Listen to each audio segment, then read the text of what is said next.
অধ্যায় এইগুলো পড়বেন, কিন্তু এগুলো প্রতিযোগিতার মধ্যে থাকবে না। শ্রেষ্ঠ কবিকে আজকে পুরস্কার দেওয়া হবে এবং কে পেলেন আমি রাতে জেনে নেব। আমার উপায় নেই, সাধারণত আমি প্রথম থেকে শেষ পর্যন্ত থাকি, সহযোগিত করি, কিন্তু আজকে আপনাদের কাছে মার্জনা চেয়ে নিচ্ছি। নমস্কার, ধন্যবাদ।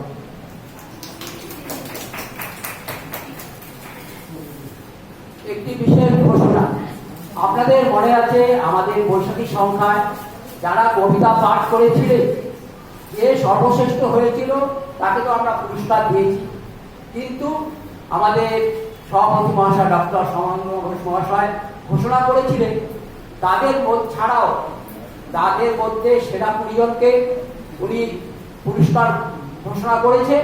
সেই 20 জনের নাম আমি এই মুহূর্তে বলেছি, উপস্থিত থাকবেন। তারা উপস্থিত থেকে আপনাদের সম্মাননা গ্রহণ করবেন।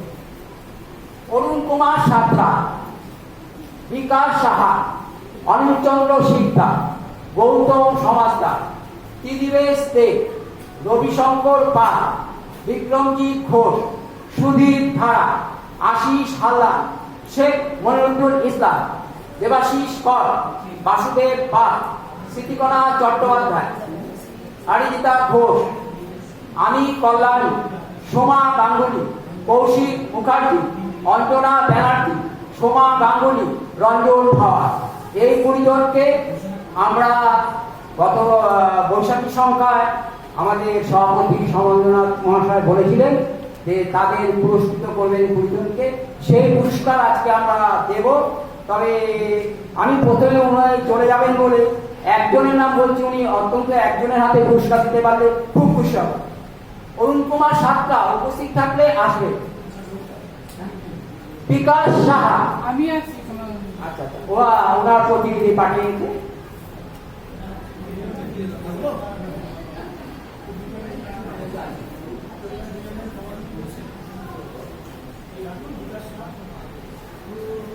বিকাশ সাহা,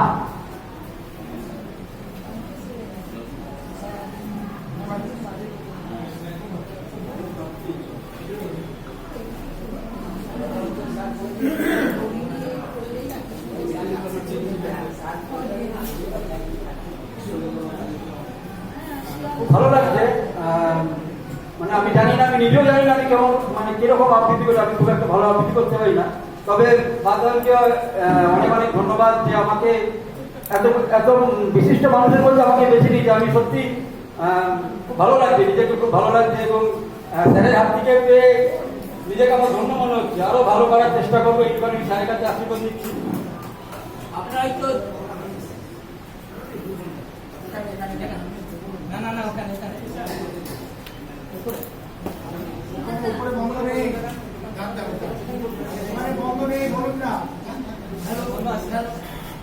বাকিরা সবাই পাবেন। আমি তো আগেই বলেছি যে আমি রাতে ছবিগুলো দেখে নেব। আর পুরস্কার আমি দিচ্ছি এটা নয়, বাতানামি পুরস্কার দিচ্ছে। আমার একটা ছোট্ট পত্রিকা 40 বছর মাত্র চলছে, তো সেই পত্রিকা নিয়মিত এবং লকডাউনেও বন্ধ হয়নি। আর আমি কখনো কারোকে বলি না যে আমার পত্রিকা আপনি গ্রাহক, কারণ আমাদের পত্রিকার একটা নিয়ম আছে, সেগুলো পরে জানাবো। কিন্তু বাতায়নের সঙ্গে যারা থাকবেন তাদের কবিতা আমি ভালোবাসি। তাদের মধ্যে আজকে যারা কবিতা পড়লেন প্রত্যেকেরই আমার কবিতা ভালো লেগেছে, কিন্তু শেষ অবধি থাকবো না বলে আজকে বিচারক হতে পারিনি। বিচারক না হলেও আমার মনে হয় যে প্রত্যেকে খুব চেষ্টা করেছেন। আর যারা রবীন্দ্রনাথ বা শরৎ মুখোপাধ্যায় পড়েছেন তারা কিন্তু অন্যায় কিছু করেনি। তারা আসলে নিয়মটা জানেন না যে আজকে সংস্কৃত কবিতা এখানে পড়তে হবে, এখানে অন্য কবিতা পড়া যাবে না। পড়া গেলে সেইটা প্রতিযোগিতার মধ্যে ধরা হবে।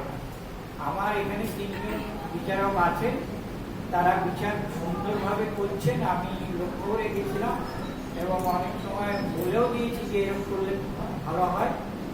কাজেই আপনারা আমাকে নিজ গুণে ক্ষমা করবেন। এর আগের দিনও বলেছি যে এখন যে আমার বয়স, তাতে নিয়মিত সব অনুষ্ঠানে আসা খুব শক্ত। তবে যদি কেউ কিছু আবার পরে শুনতে চান তাহলে পরের সপ্তাহতেই অনুষ্ঠান আছে রামকথার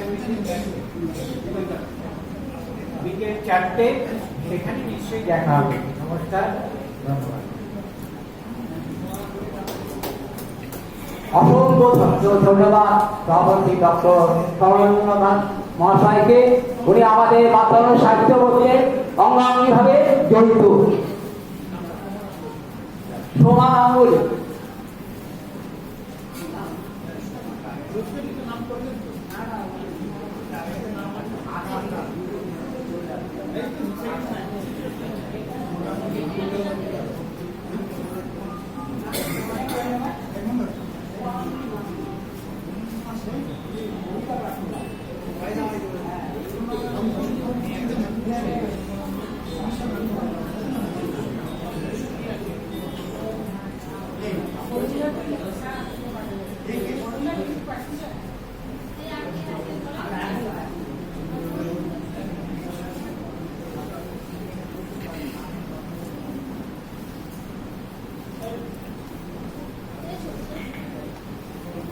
এবার কবিতা পাঠ করবে সপ্তর্ষি বললেন।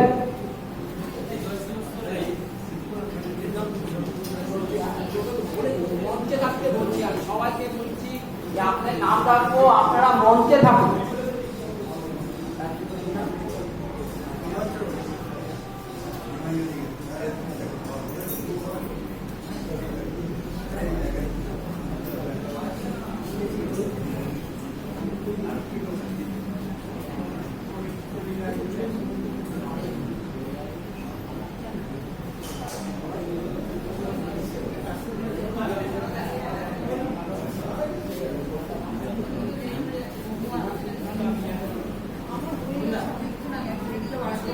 এবার মঞ্চে পুরস্কার তুলে দিচ্ছে আমাদের শিবব্রত মহাশয়।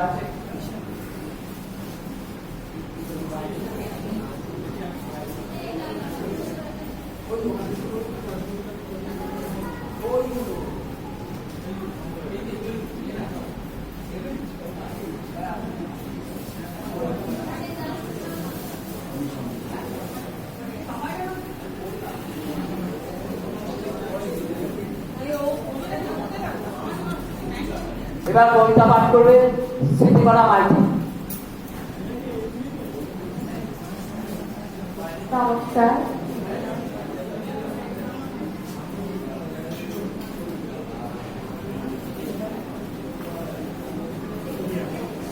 বাতায়ন অর্থাৎ বাতায়নের প্রতিশব্দ জানালা। আমাদের জানালা, সেই জানালাকে লেখা আমার একটি কবিতা। জানালা খুলে দেখি মোরা আকাশের রং, রং তো আছে মনের মনে, দেখি আজ বাতায়ন। সেই রঙে আজ মাতবো মোরা, সাজাবো বাতায়ন শান্ত বাছর, ভুলবো না গো তবু কোনো দিনে। থাকবো মোরা এই শুভ দিনে, শুভ হোক আর বাতায়ন বাছর, সকল হোক আর সবার লেখা। তোমরা দিও শুধুই করতালি, হবে না তো কারোর মন খালি। নমস্কার।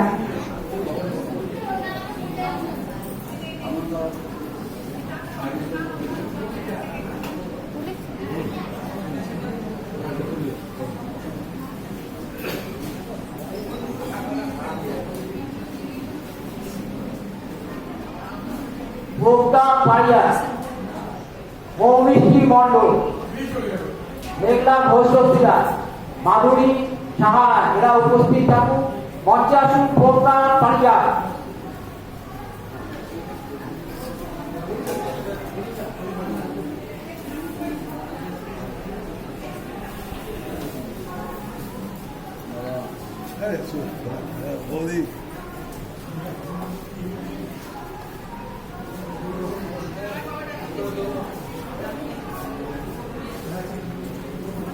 চলে যাবে না।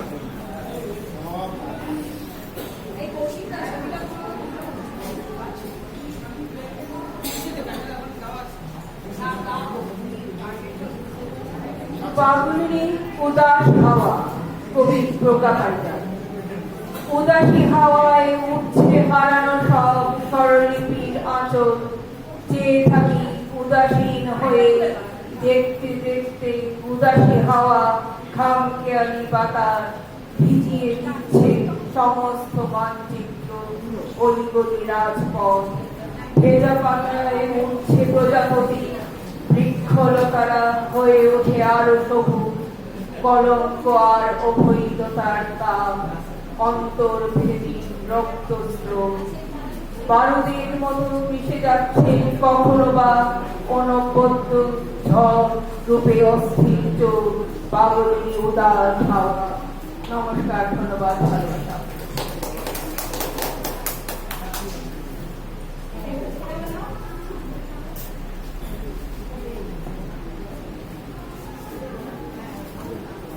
আমি মৌমিষ্টি মণ্ডল, আমার লেখা একটা কবিতা বলছি। নারী হোক না প্রতিবাদী। নারীকে বোঝা সত্যি খুব কঠিন, কারণ নারী কখনো কারোর কাছে নিজেকে প্রকাশ করতে চায় না, খুব সহজে ধরা দিতে চায় না নিজেকে। শত সহস্র কষ্ট মনের মাঝে লুকিয়ে বুকে চেপে রাখে হাসির আড়ালে, তা অনায়াসে ফাঁকি দিয়ে যায় গোপনে একা পেয়ে। এই পুরুষতান্ত্রিক সমাজের নারীর গুরুত্ব অপরিসীম। আজ আর কোনো অংশে নারী কম যায় না পুরুষের থেকে। হোক না নারী প্রতিবাদী, হোক না নারী প্রতিবাদী। নারী নারী হওয়া খারাপ কোথায়? নারী প্রতিবাদী হওয়া খারাপ কোথায়?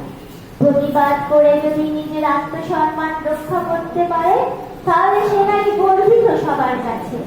গণপ্রথার আর নারী নির্যাতন যদি রুখতে পারে, নারী তাহলে দোষ কিসে?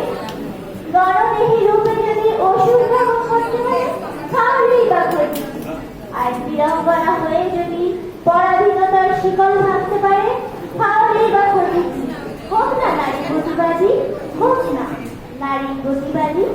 নমস্কার।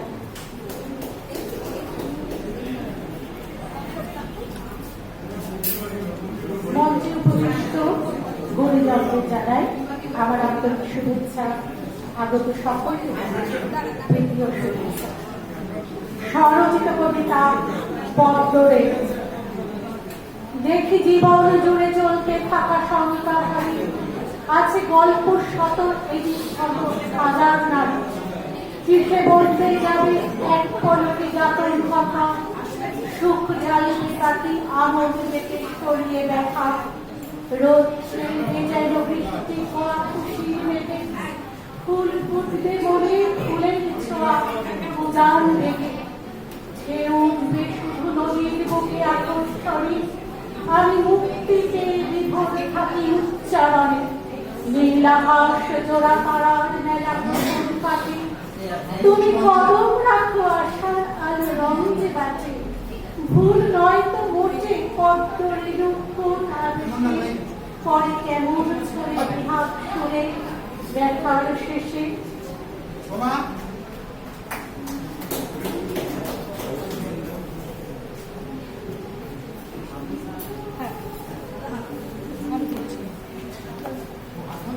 মাধুরী সাহা।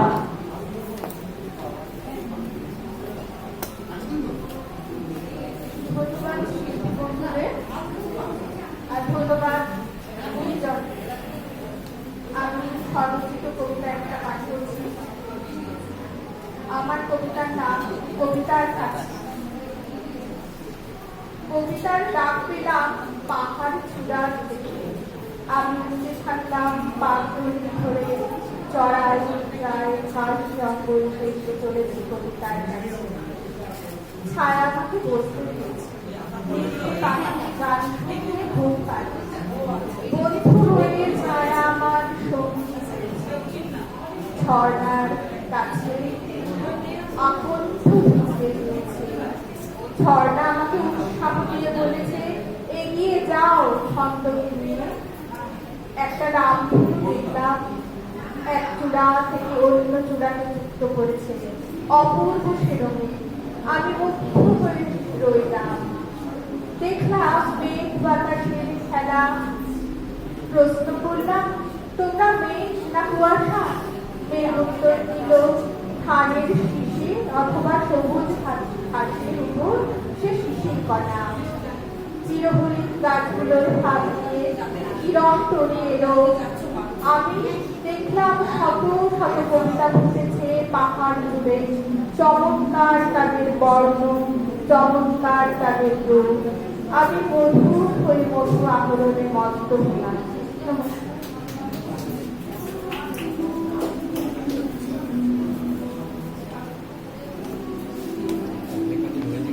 আপনারা অনেকক্ষণ কবিতা পাঠ শুনছেন, একটু সময় একটু স্বাদ বদলায়।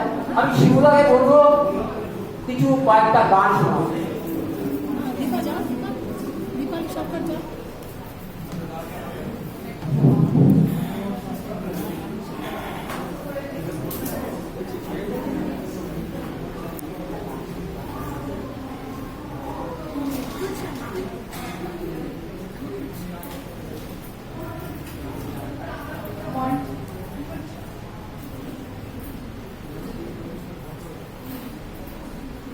মঞ্চে উপবিষ্ট সকলকে আমার শ্রদ্ধা এবং অভিনন্দন জানিয়ে আমি আমার লেখাটি কবিতা পাঠ করছি।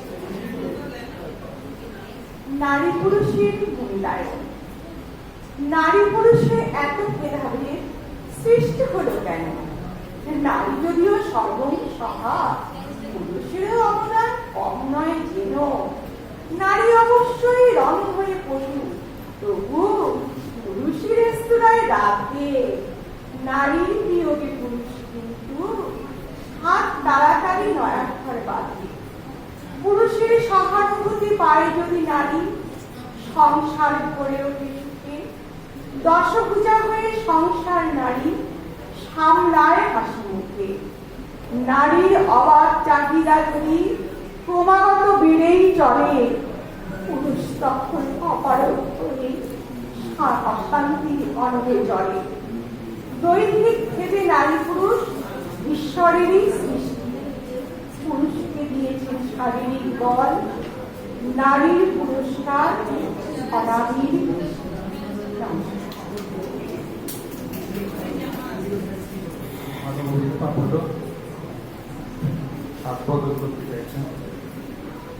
কি গাবো আমি, কি শোনাবো, আজি আনন্দ ধামে প্রবাসী জনে এনেছি দেখে তোমার অমৃত নামে। কি গাবো আমি, কি শোনাবো, আজি আনন্দ ধামে। কেমনে বর্ণিব তোমার রচনা, কেমনে রটিব তোমার করুণা, কেমনে গলাব হৃদয় প্রাণ তোমার মধুর প্রেমে। কি গাবো আমি, কি শোনাবো, আজি আনন্দ। একটা ব্রেক হচ্ছে, আমার একটা ভালো লাগছে, আপনি পরে বলুন।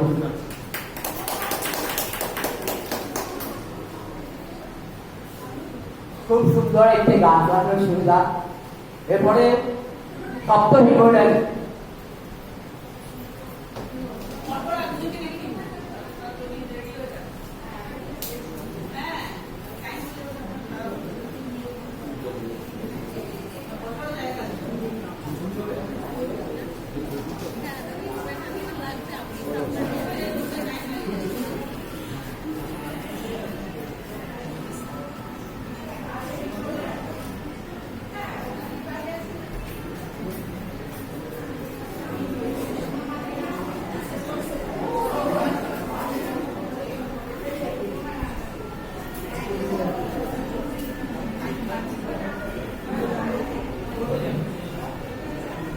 নমস্কার, শুভ চিত্র।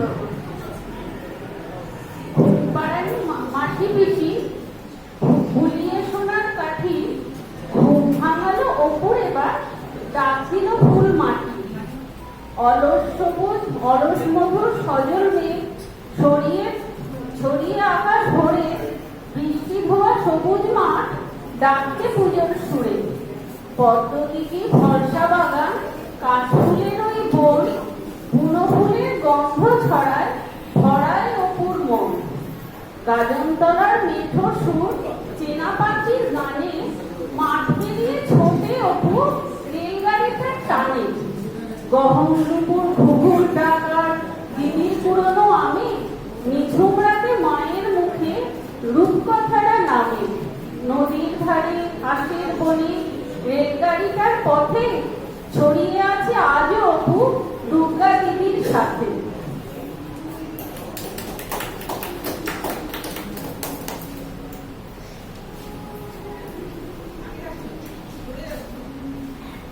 এখন সুচিনাথ শোনাবে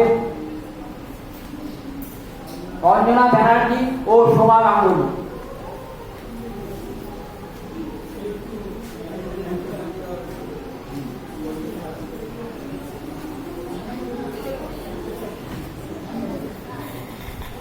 কাটে না সময় যখন আর কিছুতেই, বন্ধুর টেলিফোনে মন বসে না, জানলার গ্রিলটাতে ঠেকাই মাথা, মনে হয় বাবার মতো কেউ বলে না আয় ঘুমা, আয় ঘুমা, আয় ঘুমা, আয় ঘুমা।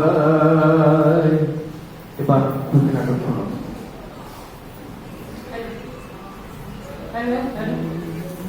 শ্রুতি নাটক কম খাবি তো বেশি খা, বেশি খাবি তো কম খা।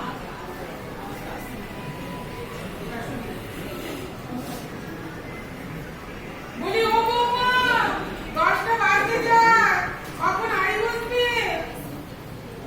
রান্নাটা করবো না মা, কিন্তু হাতে ভীষণ ব্যথা, কি করে কি যে সেটাই ভাবছি। আপনি আজ রান্নাটা করে ফেলুন, আমি তো জানি আমার কষ্ট উৎসবই দেখতে পারে না। সে তো ঠিকই, কিন্তু আমার যে হাঁটুতে ব্যথা, দাঁড়িয়ে দাঁড়িয়ে রান্না করি কি করে বলো তো? আরে দাঁড়িয়ে দাঁড়িয়ে কেন, চুলের ওপর বসে পড়ে। কিন্তু ফুলটা তো তোমার খাটের পায়া ভেঙে গেছে বলে ফেলে লেগে আছে, সরালেই তো খাট খাট হয়ে পড়ে। এই খাটে দিয়েছে বৌমা তোমার বাবা। হাতের কি দোষ মা, লাশ ভারী লোক দেখছি, কিন্তু এরকম লাশ ভারী লোক দেখছি